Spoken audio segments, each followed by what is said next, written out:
Bienvenue à cette nouvelle session d'information. Mesdames, Messieurs, bonsoir. La République démocratique du Congo dispose désormais d'un annuaire des statistiques pour l'année 2015. Produit par l'Institut national de la statistique, le document a été présenté officiellement par le Premier ministre Bruno Tshibala Nzenze le mardi 22 août à Kinshasa. À cette occasion, le Premier ministre a demandé aux participants de vulgariser les contenus de ces manuels à travers toute la RDC. Et puis en justice, 20 ans de prison ont été requis aux kidnappeurs d'enfants à Goma. Une décision qui fait suite à une procédure de flagrance contre ces kidnappeurs. La partie civile s'est dit satisfaite à cette sanction, bien que moins lourde, estime-t-elle. Enfin, les États-Unis et la Chine ont exprimé leur compassion à l'égard des victimes des glissements de terre à Tara, dans la province de l'Ituri. À cela s'ajoute aussi Vital Kamerhe, le président national de l'UNC.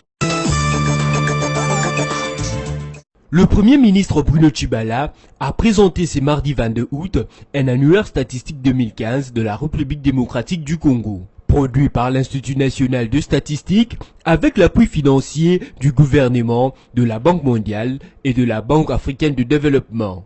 Ce document renferme plus de 550 tableaux qui présentent des indicateurs de développement et dresse les statistiques de la RDC sur le plan démographique, social et économique. Le Premier ministre Tshibala lance un appel à tous les partenaires techniques et financiers ainsi que les administrateurs de la RDC à utiliser cet annuaire comme outil de travail et de référence dans la planification de leurs projets de développement et dans la prise des décisions. Il a aussi ajouté que le gouvernement ne ménagera aucun effort pour produire de manière permanente les annuaires statistiques pour les années restantes.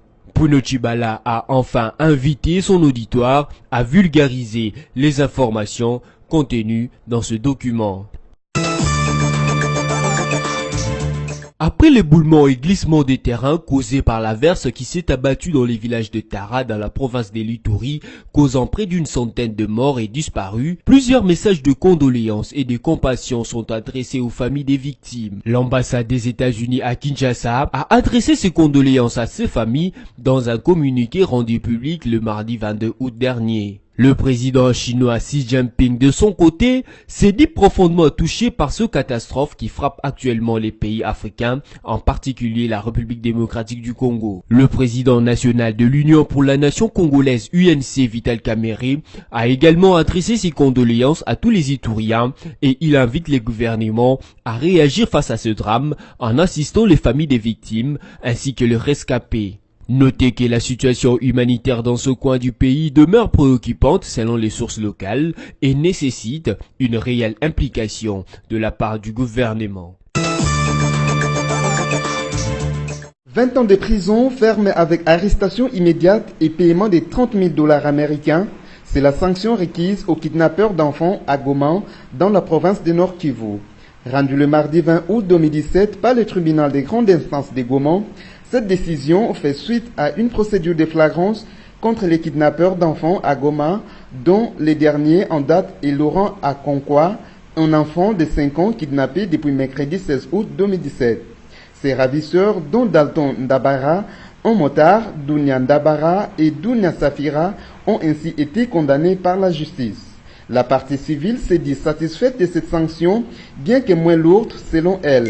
Ici est de signaler que les kidnappeurs opèrent en connivence avec leurs camarades qui ont kidnappé les enfants dans la même ville il y a quelques mois. Pour preuve, les numéros de contact utilisés par Dalton Dabara et ses compagnons sont ceux utilisés lors des précédents kidnappings des enfants, dont Josapha Cherubala, 16 mois, Jonathan, Jérémy, Charles et tant d'autres.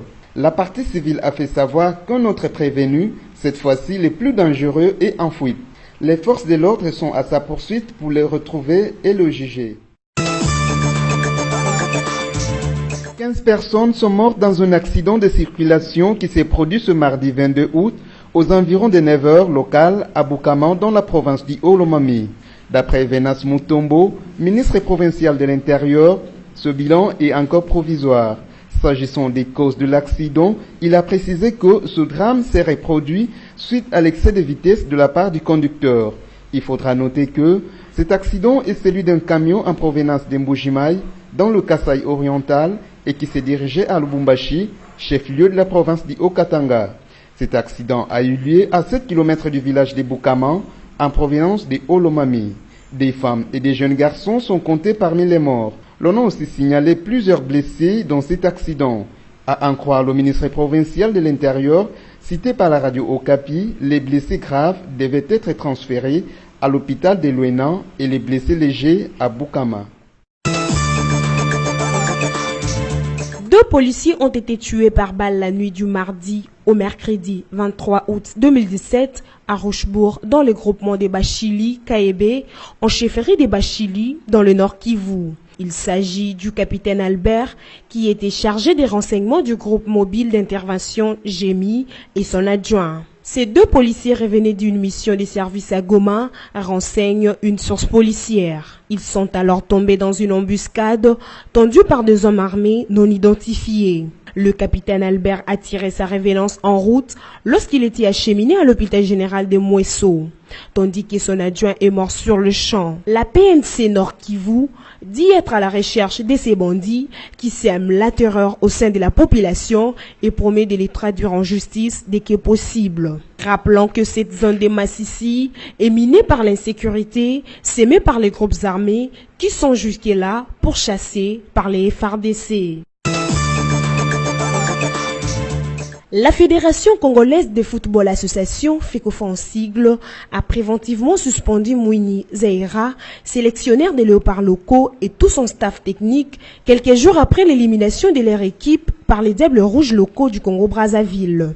Pour rappel, les 2 équipes se sont affrontées en 2 matchs qualificatifs, dont le premier s'est soldé par un match nul de 0 but partout en aller et le second par un nul d'1 but partout à Kinshasa. À l'issue de ces 2 rencontres, la sélection RD congolaise a été éliminée et ne pourra plus aller défendre son titre de championne d'Afrique au CHAN Kenyan 2018. Du côté du marché des transferts, l'international congolais Marcel Tisserand est prêté par son club d'Igolstadt à Wolfsburg pour la saison 2017-2018 avec option d'achat. Il est à noter que le défenseur congolais de 24 ans a débuté.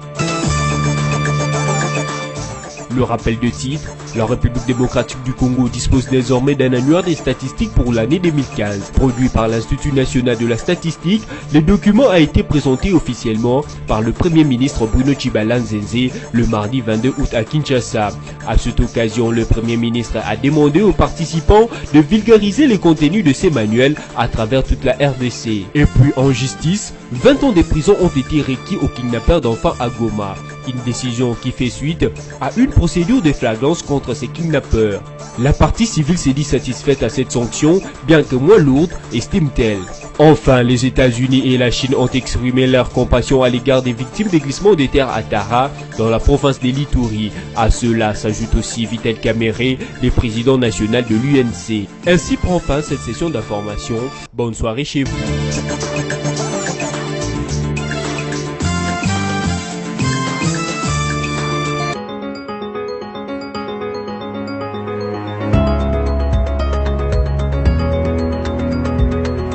Mesdames, Messieurs, bienvenue à cette revue de presse des journaux en ligne présentée pour vous ce mercredi 23 août 2017 sur BCTV. Ouvrons cette revue de presse avec Actualité.cd qui titre à sa une RDC, Tara, Kabila présente ses condoléances et Tshibala dresse un bilan de 47 morts. Joseph Kabila dit avoir appris avec consternation les glissements de terrain survenus mercredi 16 août 2017 à Tara, au bord du lac Albert en Ituri. Prenant la mesure de la catastrophe, le président de la République a instruit le gouvernement de prendre toutes les mesures nécessaires pour venir en aide à la population sinistrée, dit les communiqués signés le 22 août par Néhémie Mouilania, directeur de cabinet de Joseph Kabila. Pour sa part, Bruno Tshibala dit que les instructions ont été données au ministre de la Solidarité et Action humanitaire pour prendre de toute urgence les dispositions utiles selon un communiqué de la primature signé également une semaine après le drame. Poursuivons cette revue de presse avec le site Forum des As qui titre à sa manchette « Plus de tabous sur la succession des chefs de l'État ». Dauphin de Kabila, la majorité lève un coin du voile. La succession du chef de l'État n'est plus un sujet tabou dans la Kabylie. Au cours de la réunion de la majorité présidentielle qui s'est tenue le week-end dernier à Kingakati, Aubin Minakou et nombre de cadres de cette plateforme politique au pouvoir ont abordé sans embâche la question du dauphin de Joseph Kabila, un sujet qui, jusque-là, suscite encore des questions, qui est aujourd'hui habilité à défendre les couleurs de la majorité à la prochaine présidentielle. La question vaut son pesant d'or. Les cadres de ces regroupements politiques réunis le week-end dernier autour de leur autorité morale à Kingakati, dans la périphérie de la ville de Kinshasa, ont passé au peigne fin ce sujet sensible. Le porte-parole de la majorité présidentielle, André-Alain Atonou Liongo, n'est pas passé par des détours pour éclairer l'opinion. Les élections sont, dit-il, plus importantes que des personnes. Il faut d'abord mettre en place les structures des victoires avant de savoir qui va porter les couleurs de l'AMP. Tout en restant réservé, le porte-parole de la majorité a souligné qu'aujourd'hui, les ténors de cette plateforme au pouvoir ne savent pas encore qui sera candidat aux prochaines élections nationales et locales. Si aucun nom n'a été cité parmi les dauphins attendus à la présidentielle, il s'avère qu'à la majorité présidentielle, l'option est déjà levée pour penser succession à la magistrature suprême. Au dire d'Alain Atoundou, les participants à la rencontre de Kingakati ont été sensibilisés à se préparer aux échéances électorales à tous les niveaux, comme le désire ardemment l'autorité morale.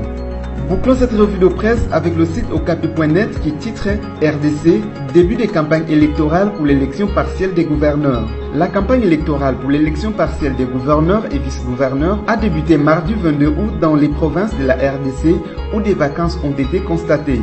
Selon les calendriers de la Commission électorale nationale indépendante CENI, cette période s'étendra jusqu'au 24 août.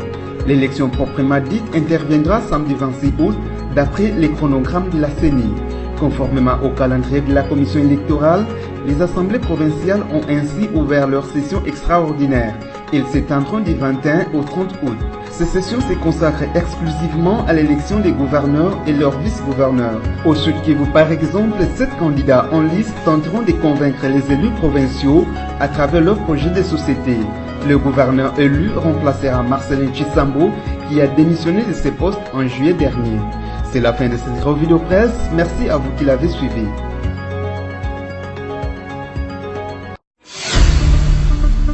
Congo Panorama, votre magazine d'actualité est de nouveau dans vos bacs, dans sa 24e édition, toujours aussi riche que diversifiée. Découvrez nos rubriques telles que la coopération et la diplomatie avec Joseph Kabila et Al-Sisi qui renforcent l'axe Kinshasa-Le Caire.